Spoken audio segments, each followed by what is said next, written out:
in lesson number 4 of the fundamentals of mixing, I want to focus on the tools of mixing and what tools that you will be using, and what tools are going to be part of the palette of things that we work with. So this is not very complicated. All the things that I'm going to talk about here are things that we've heard about, right? That we've talked about. So there's nothing really, or well, I haven't talked about necessarily yet, but things that you've heard of.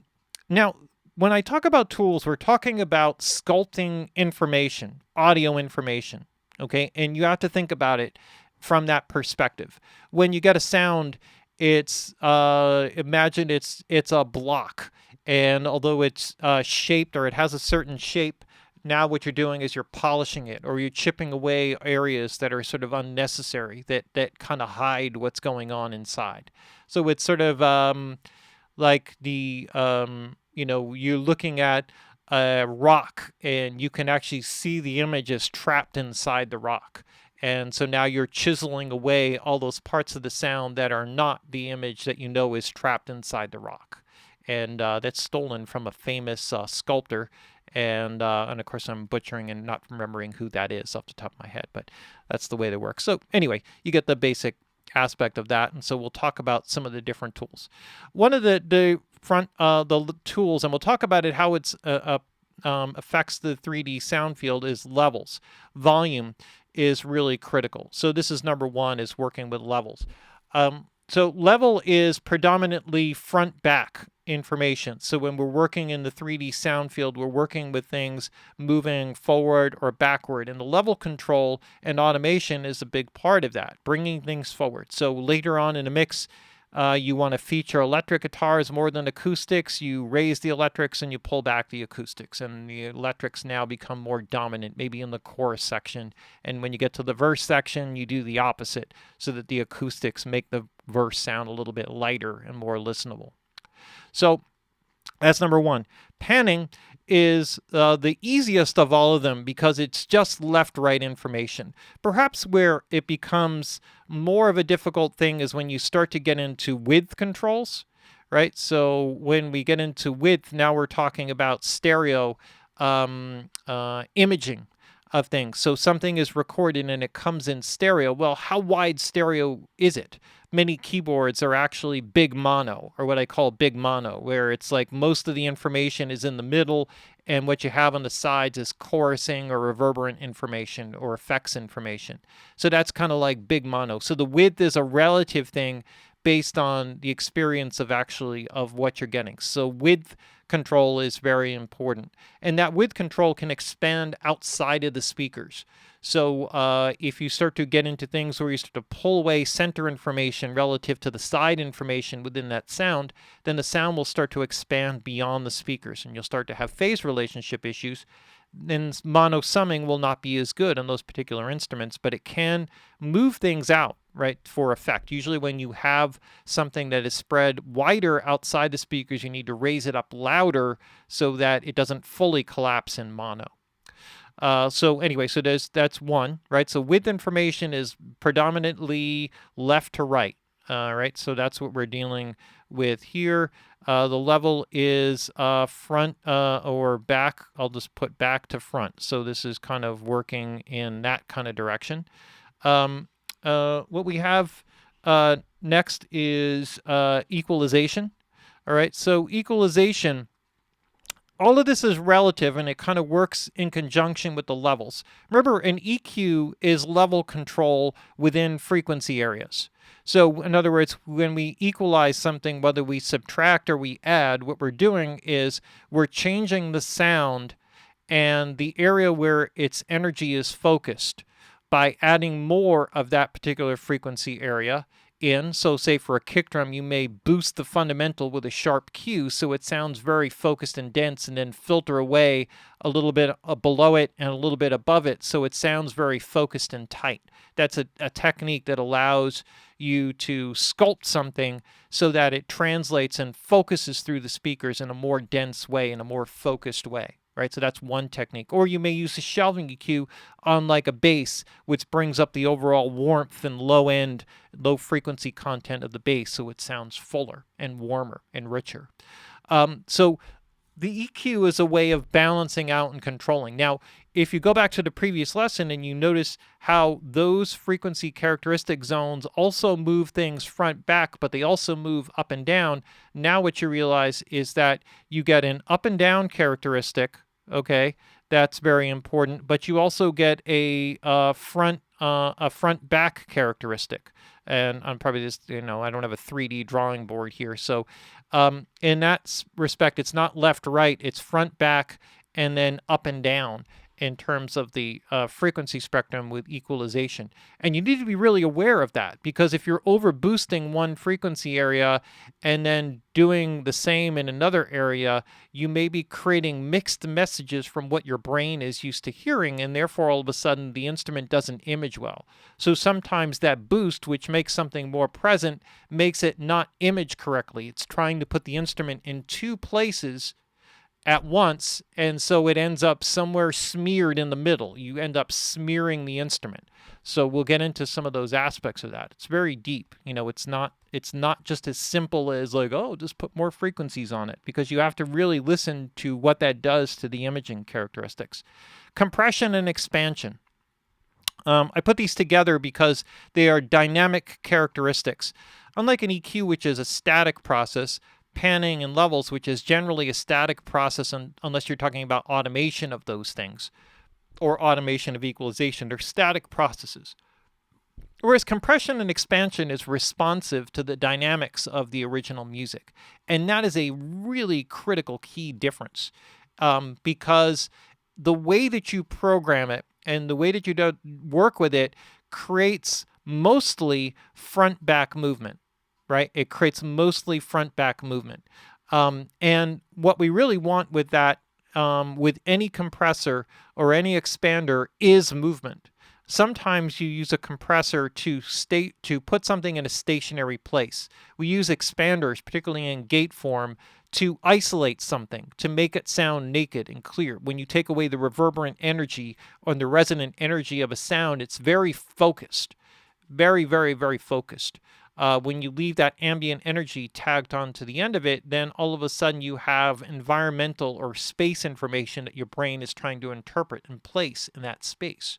So that's a way of drying things up. Compression is a way of moving things, and ideally you want that movement to always be musical. Remember, dynamics are not about just crushing things, and they're not just about suppressing things.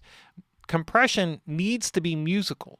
It can anchor something into a particular location, but most of the time it's used to create movement, coordinated movement with other instruments. So if the compressors that you apply to the kick are not coordinated with those that are applied to the snare and the overheads, in other words, if they're not matching and complementary to each other, then the drum kit will sound disjointed.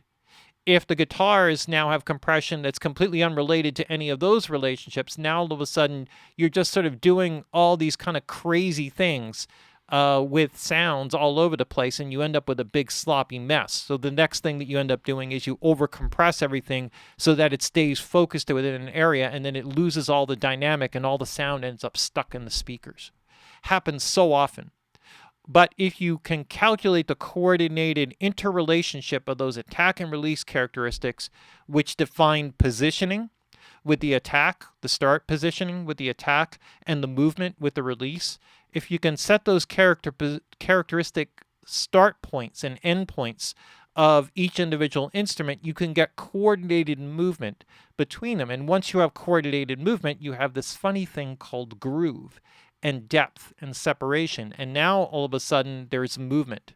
So if you're dancing, imagine that all of your limbs are just completely spazzing out and they're all completely uncoordinated and just going crazy. You probably will get thrown on a stretcher and tranquilized and sent to the emergency room.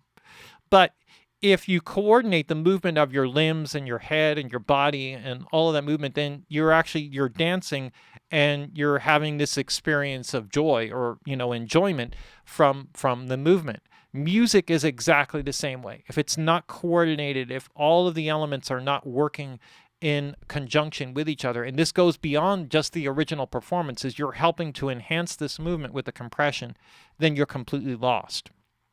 So that's a big tool. The next one are there are two stages of effects. We'll talk about reverberation and early reflections.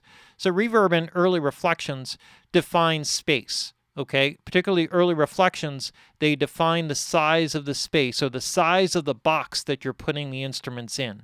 Okay, so that's important. And the reverberant energy defines how reflective that space is. Sometimes you want this to be felt, sometimes you want it to be heard. You have to be very selective about what you want to be heard and what you want to be felt. Very, very important, because most people overuse reverb, right? Or they underuse it. And there's a balance between them.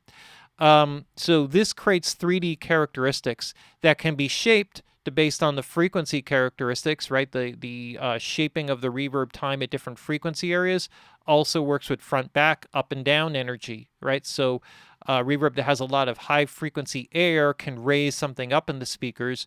A reverb that has a lot of low mid density can add warmth and body to an instrument that lacks it. Very, very important. So, and that helps to balance out the sound field and the depth of the sound field.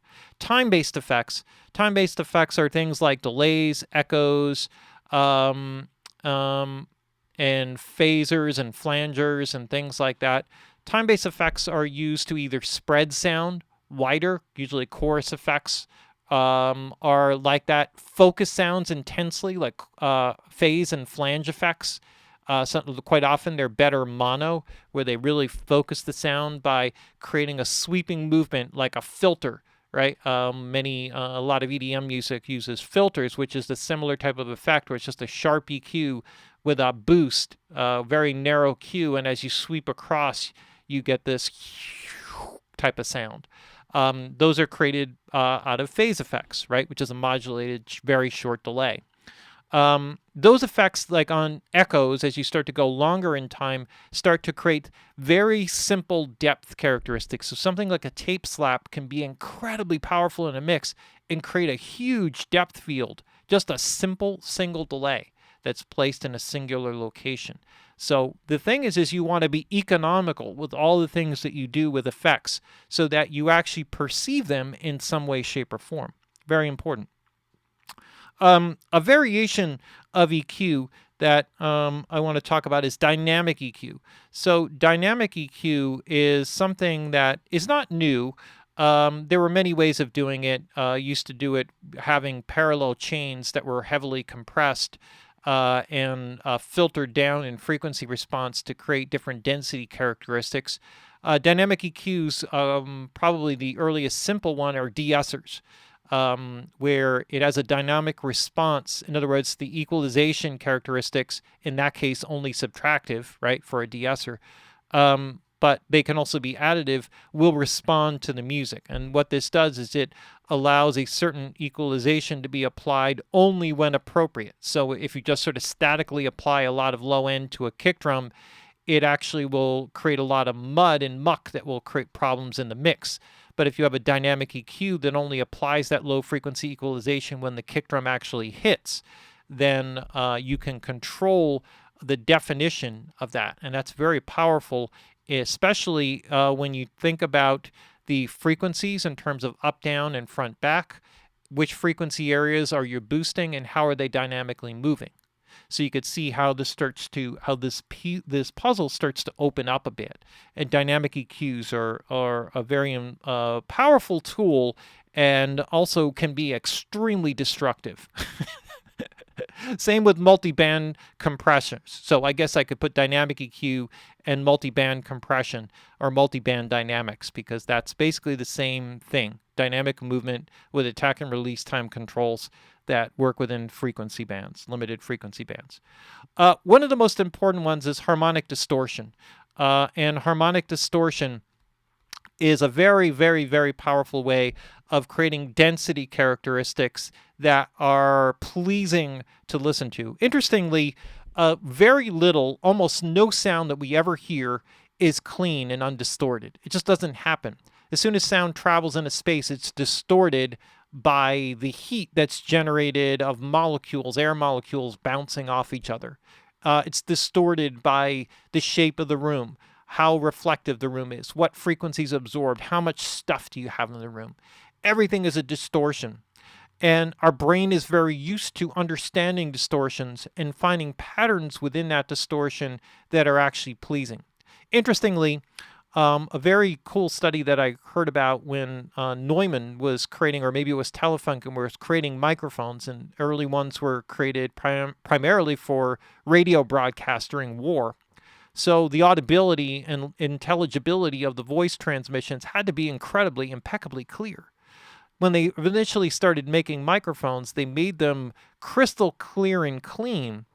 And what they found was the intelligibility of those sounds was not as good as when they distorted them, when they applied transformers and they applied tubes and they saturated elements of it. They found that in translation, in transmission, the person on the other end was able to more clearly understand what was going on. A very interesting thing and a huge dilemma for digital. Early digital was the most hideous, awful sounding thing in your life. It's just sort of living a life of fingernails on a chalkboard when it first came out. I mean, it was awful. It made engineers suicidal. I was there. I was one of them. And thought it was the ruination of music. And it's taken quite a long time for digital audio to get to a place where we can bring back effectively a lot of the analog emulations and components and harmonic distortion characteristics that make music dense and image well. So critically important. So there's a lot of aspects of this that are critical to the process. And then finally, within all of this is automation, right? So automation is the calculated movement or adjustment of any of these characteristics relative to the music. And so all of these aspects have a different role in the way that they manipulate and affect the 3D sound field. And they all have to be used with the consideration of the style of music, the meaning of the song, and the style of the approach to the music. What is the song about? Right, and the meaning of the song is has to be reflected in the amounts and the way that you shape the mix, because you can take a generic series of sounds or a song and you can mix it in infinite different ways. Very clean, very bright and clear, very dark, heavy and distorted. So which path do you choose? The path you choose is based on what is the song about? What's the primary predominant message of the song? What is the song trying to convey in terms of a feeling or an emotion? And what frequencies and approaches and effects do you apply that convey that emotion most effectively? That's what separates a great mix engineer from just a good mix engineer. It's not just about the technical skills, it's about knowing what to apply, how to apply it, and when to apply it. And with that, that's going to wrap up the whole aspect with the tools of mixing. And that'll do it for lesson number 4.